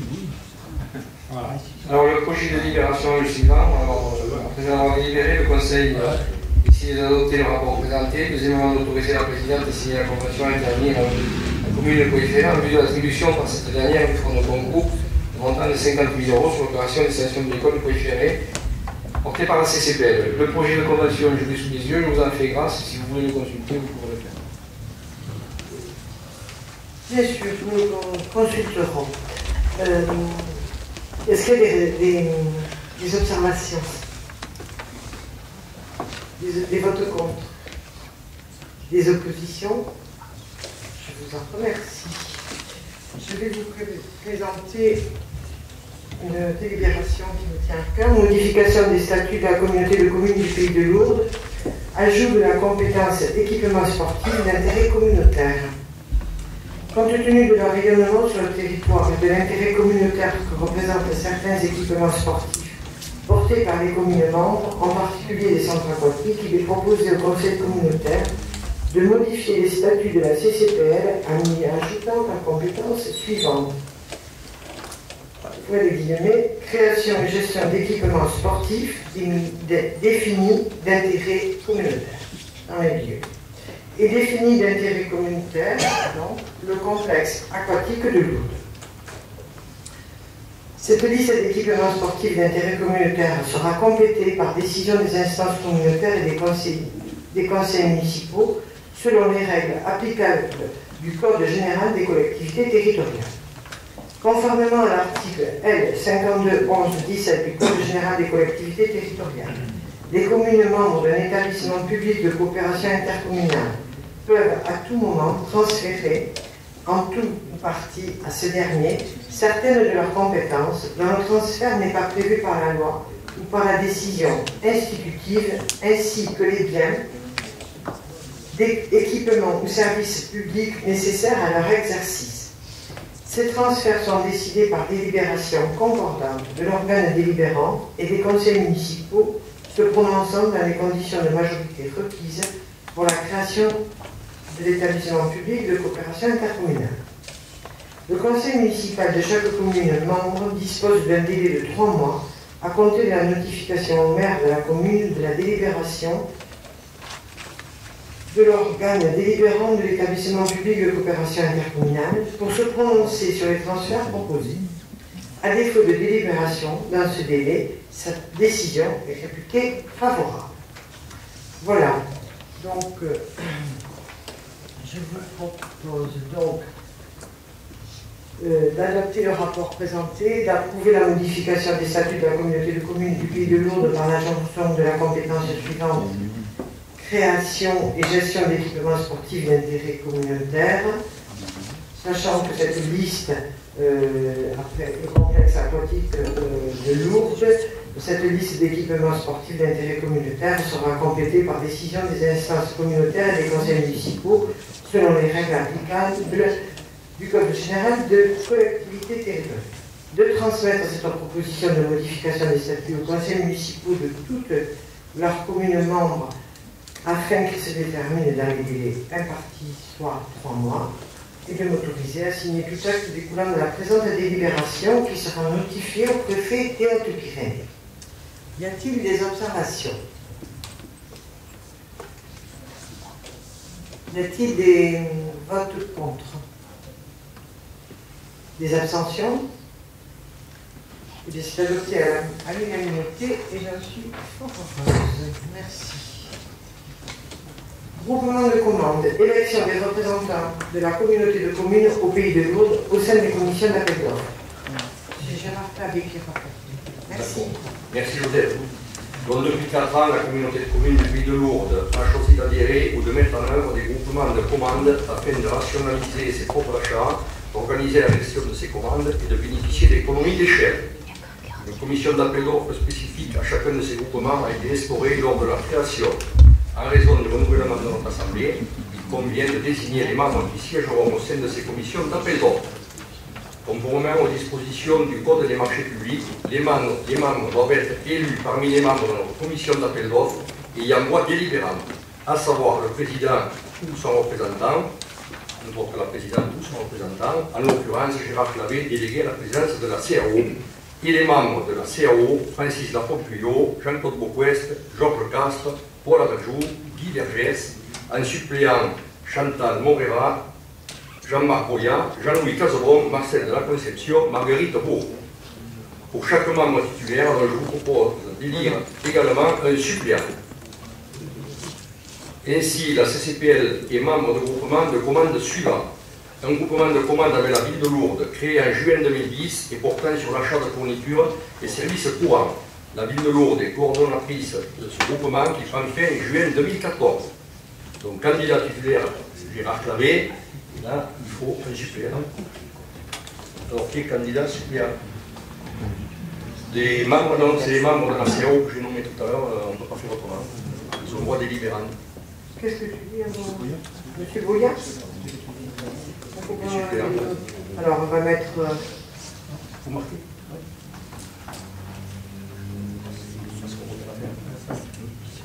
Monsieur Bouillard. Bon.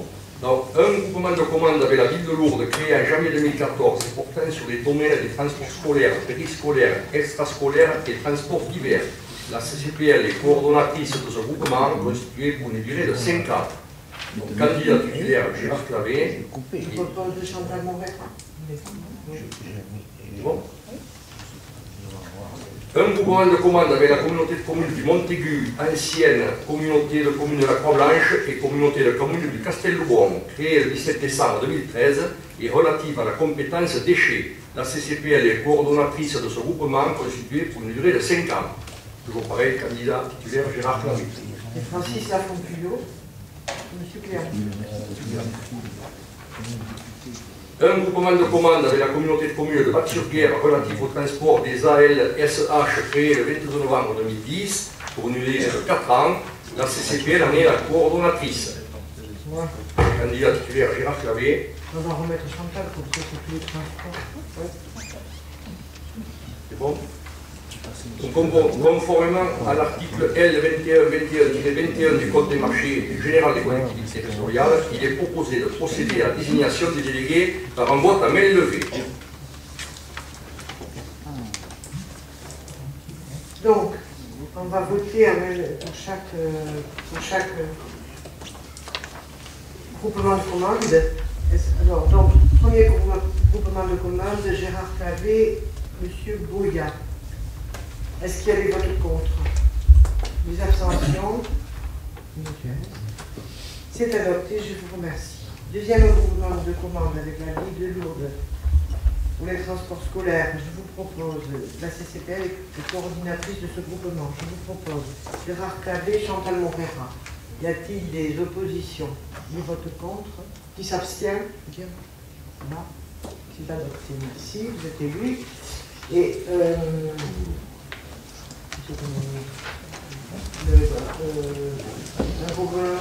ah oui, la communauté de communes du Montaigu, plus la CCPL coordinatrice, c'est aussi pour le transport, pour les déchets. Gérard Clavé et Francis Lafont-Puyot, qui votent contre, qui s'abstient. Merci, vous êtes élus. Un groupement de commandes avec la communauté de communes de Batte-sur-Guerre pour les transports. Donc je propose Gérard Clavé et Chantal Montferrand qui votent contre, qui s'abstient. Vous êtes élus. Conformément, il est proposé de façon à fait. Donc voilà, c'est bon. Donc tous nos conseils, tous nos groupements de commandes sont constitués. Je vous en remercie. Maintenant, projet éducatif de territoire, je passe la parole à Ange Mur. Un condensé. Alors, ce document qui vous est demandé de valider est le résultat d'un travail d'ensemble des différents acteurs du domaine éducatif. Il a été élaboré à l'initiative de la collectivité. Il constitue un cadre de collaboration qui réunit l'ensemble des acteurs. Éducation nationale, ministère des Sports, jeunesse, vie institutionnelle, sportive, représentants des parents d'élèves. L'objectif, c'est d'arriver à mobiliser toutes les ressources qui existent dans le territoire pour essayer d'assurer une continuité d'éducation auprès des jeunes. Ce projet éducatif territorial constitue l'essentiel de la mise en œuvre du volet éducatif de la réforme des rythmes scolaires. C'est à partir de ce document que se bâtiront les plans d'action et les axes. Pour cela, 4 axes ont été retenus. Le premier axe, c'est l'exploitation des ressources locales. C'est sur cet axe-là que vont se bâtir les différents ateliers d'action.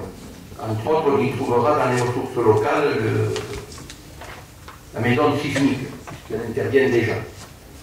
Ensuite, le deuxième axe porte sur l'aménagement des temps calmes. Cela veut dire tout simplement essayer de réfléchir ensemble, avec toutes les composantes, au respect du rythme de l'enfant. Surtout le matin, à midi et puis après la sieste. L'accueil de la différence. Et l'accueil de la différence, c'est comment arriver à communiquer vivre en harmonie, sans que ça fasse trop de dégâts et tout avec le personnel et les différentes composantes, les différents gosses atypiques qui nous arrivent, ou de la spécificité aussi de Lourdes, où on a des jeunes qui nous arrivent de plusieurs pays, parlant d'autres langues. Voilà. Et ensuite, le quatrième axe, c'est le lien entre les acteurs et continuité éducative. C'est uniquement avoir une cohérence éducative avec les différents partenaires. Il sera important qu'on puisse parler le même langage quand on est en cours que quand on se trouve à la cantine, et qu'on puisse avoir la même façon de réagir par rapport à des incivilités ou des mauvais comportements. Voilà. Donc je vous demande d'aller dans le sens de valider ce projet. Est-ce qu'il y a des questions? Pas trop dur, hein, Non, juste, c'est parce que j'ai lu ce matin qu'il y avait le Haut Conseil de l'Éducation nationale qui se réunissait pour étudier le nouveau décret du ministre de l'Éducation, nouveau ministre de l'Éducation, concernant l'aménagement de l'élection scolaire.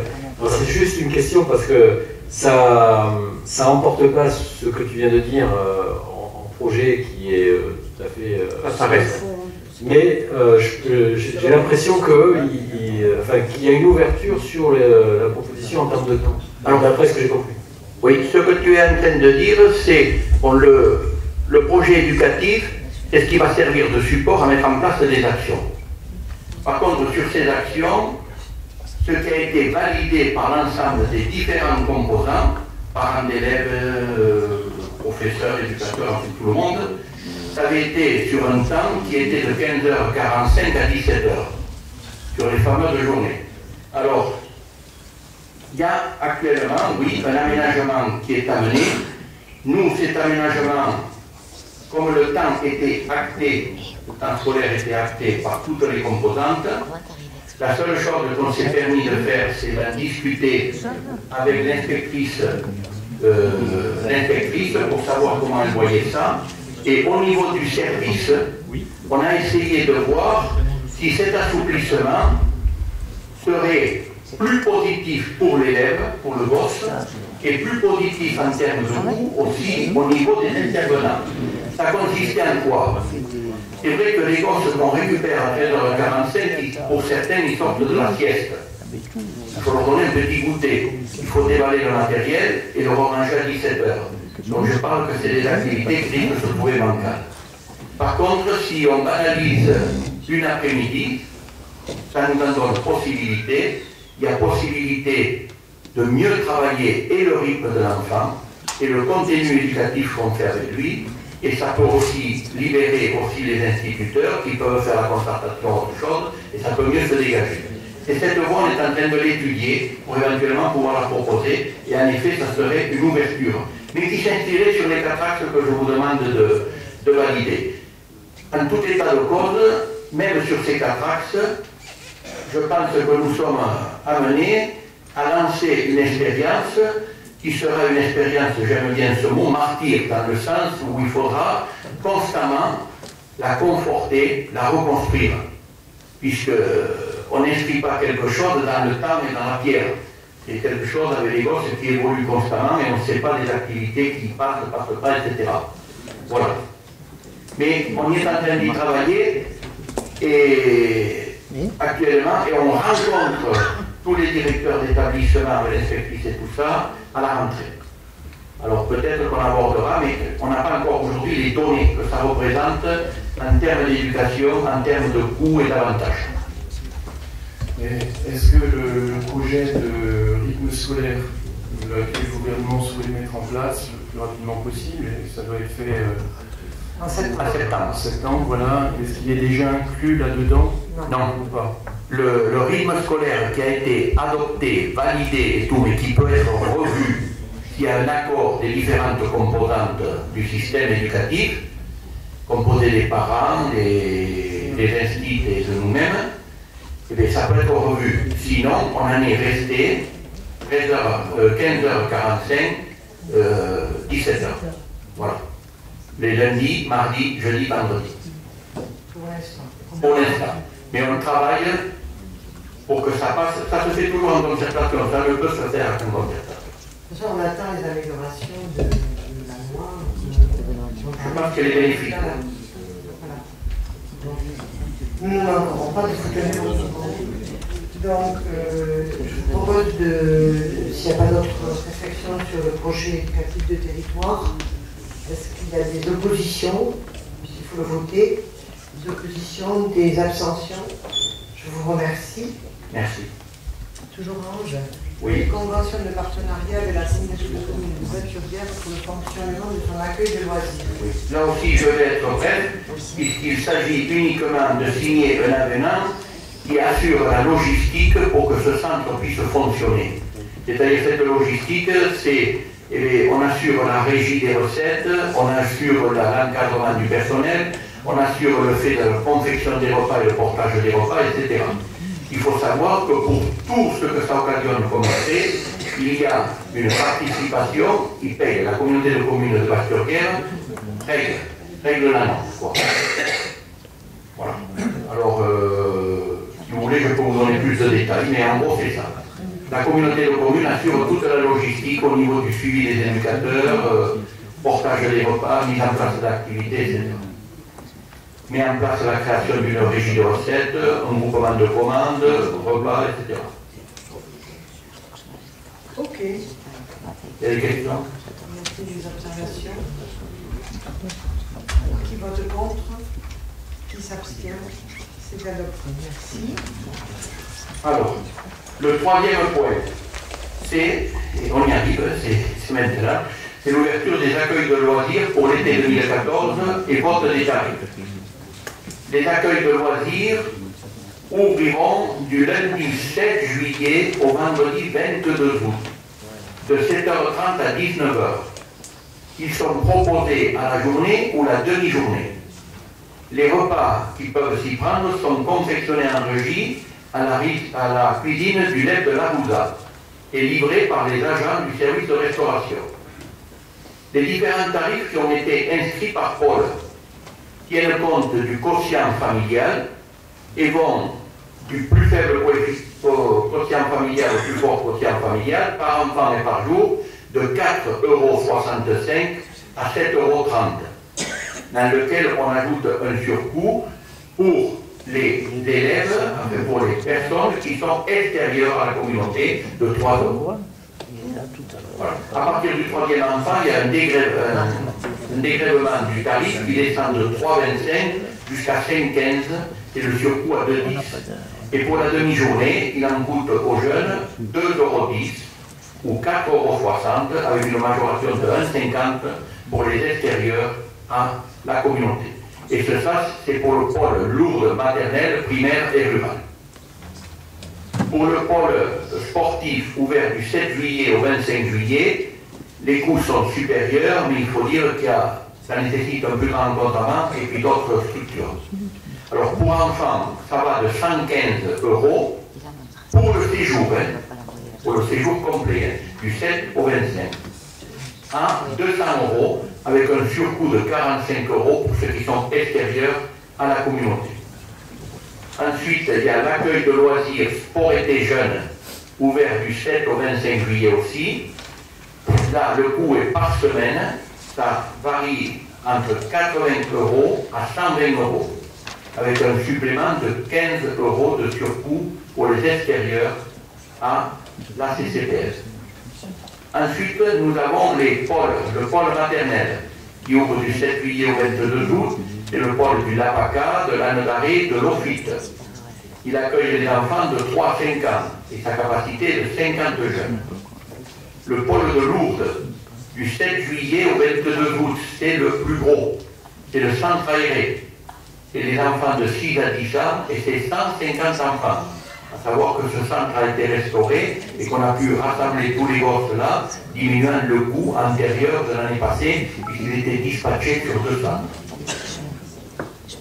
Le pôle primaire du 7 juillet au 22 août, c'est Honoré Ozon.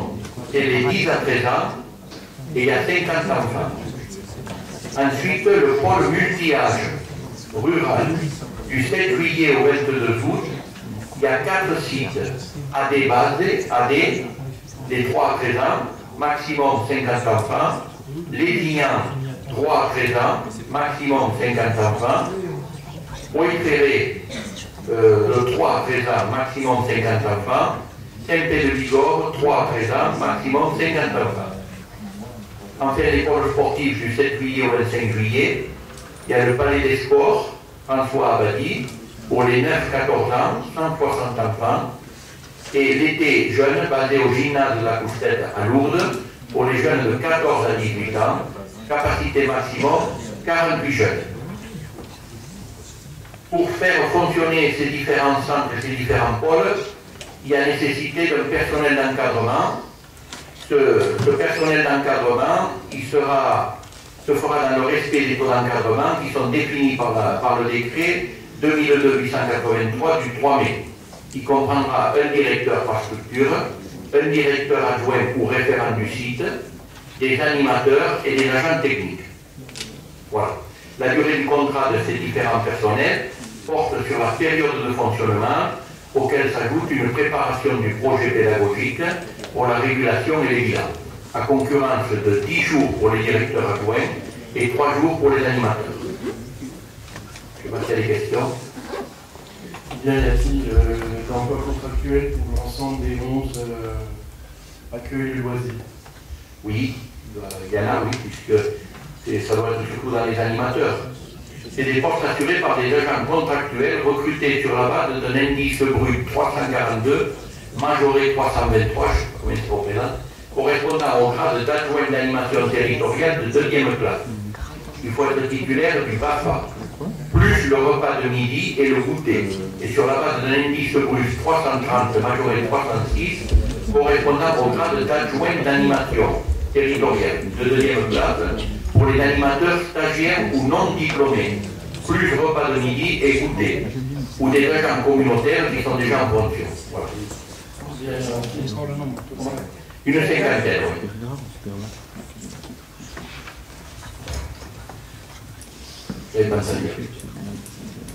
Donc, y a-t-il des observations sur cette délibération? Qui vote contre? Qui s'abstient?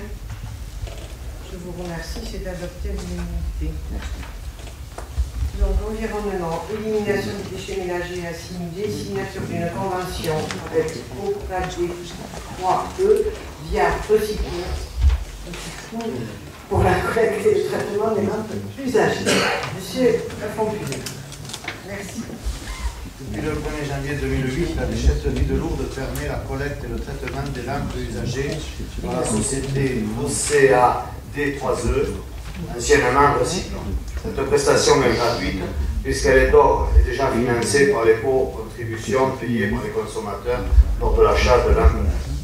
Il s'agit de toutes les lampes d'éclairage, à l'exception des ampoules à filament et ampoules halogènes, c'est-à-dire les lampes à économie d'énergie, les lampes à sodium haute et basse tension, notamment celles issues de l'éclairage public.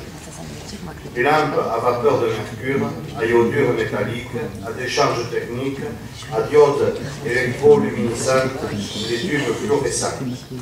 Il est proposé au Conseil communautaire de délibérer sur le renouvellement d'une convention avec OCAD3E, organisme agréé par les pouvoirs publics en vue de la collecte des lampes usagées. Je vous fais grâce de la convention si vous voulez bien.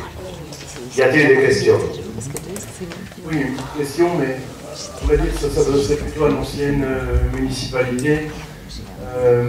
Pour prendre l'exemple de la rue du Bourg, il y a une partie de la rue du Bourg qui est, je crois que ce sont des lampes en sodium couleur orange, qui va de la rue de la Grotte, intersection rue du Bourg, rue de la Grotte, jusqu'au Château Fort. Et curieusement après, à partir du Château Fort, on poursuit la rue du Bourg, donc jusqu'au boulevard de la Grotte, ce sont des lampes blanches, on va dire. Je ne suis pas spécialiste de la question, mais des lampes blanches, donc pourquoi déjà cette différence, sachant que les lampes sodium éclairent beaucoup plus et diminuent, d'après les statistiques qui ont été réalisées dans un certain nombre de villes, les risques d'insécurité. Alors, je ne sais pas si je vais savoir. Vous avez la parole, Michel. De mémoire, il me semble, mais bon, il faut que que j'aille... je ne dis pas sur ce dossier, mais il me semble qu'il y avait dans la mise en lumière des villes, il y avait des zones qui étaient plus particulièrement fixées en jaune et les autres plus particulièrement fixées en blanc. Alors à quoi ça correspond? Je crois que ça correspond à des intersections, enfin, il y a quelque chose comme ça. Ouais. Après, il y a, de toute façon, si je prends l'exemple de Lourdes, de mémoire, il y a eu une transformation progressive de l'ensemble de l'appareil, des appareils électroluminescents de façon à faire baisser le niveau de l'intensité lumineuse pour faire baisser la consommation électrique, et ce pour deux raisons. La première, elle est civique, je viens avec Stéphane. La deuxième, elle est économique, parce qu'en baissant la consommation, on baisse aussi la charge pour la collectivité. Après, sur le dispositif lui-même, sur les modalités techniques, il me semble que c'était plutôt jaune sur certaines intersections et plutôt blanche sur l'autre. Écoutez, on demandera au service technique de la oui.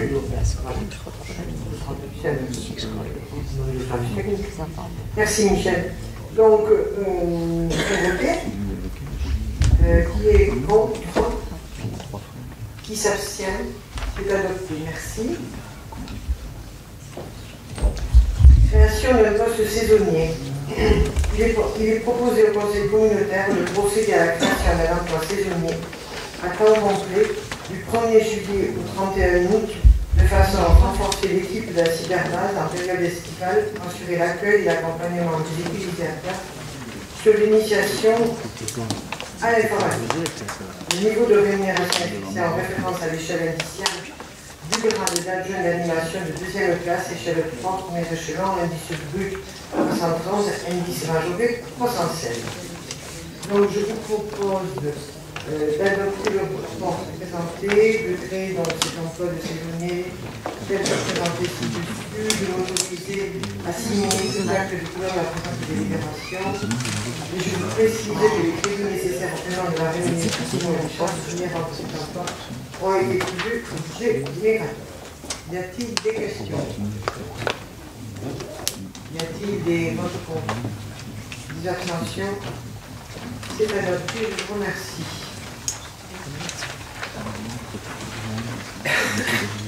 Signature d'une nouvelle convention de mise en œuvre de la télétransmission des actes. Par délibération du 15 décembre 2010, la communauté de communes a signé une convention avec la préfecture d'Alpes-Pyrénées pour la télétransmission des actes soumis au contrôle de légalité, en l'occurrence les délibérations du conseil communautaire, les décisions de la présidente par délégation du conseil communautaire, ainsi que les arrêtés. La préfecture offre la possibilité aux collectivités de procéder à la transmission via la solution de raccordement ACPS des documents budgétaires suivants: le budget primitif, le budget supplémentaire, les décisions modificatives et le compte administratif. Compte tenu de l'intérêt que présente la dématérialisation pour la collectivité, accélération des échanges, réduction des coûts liés à l'envoi des actes, etc., il est proposé au Conseil communautaire de se prononcer favorablement sur la signature d'une nouvelle convention de la préfecture pour intégrer ces éléments à compter du 1er mai 2014, et ce pour une durée de 3 ans.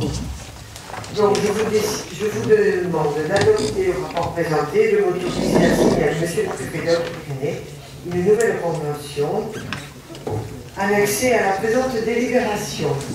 Voilà. Y a-t-il des observations? Qui vote contre? Qui s'abstient? C'est adopté à l'unanimité. Je vous en remercie. Et c'est fini.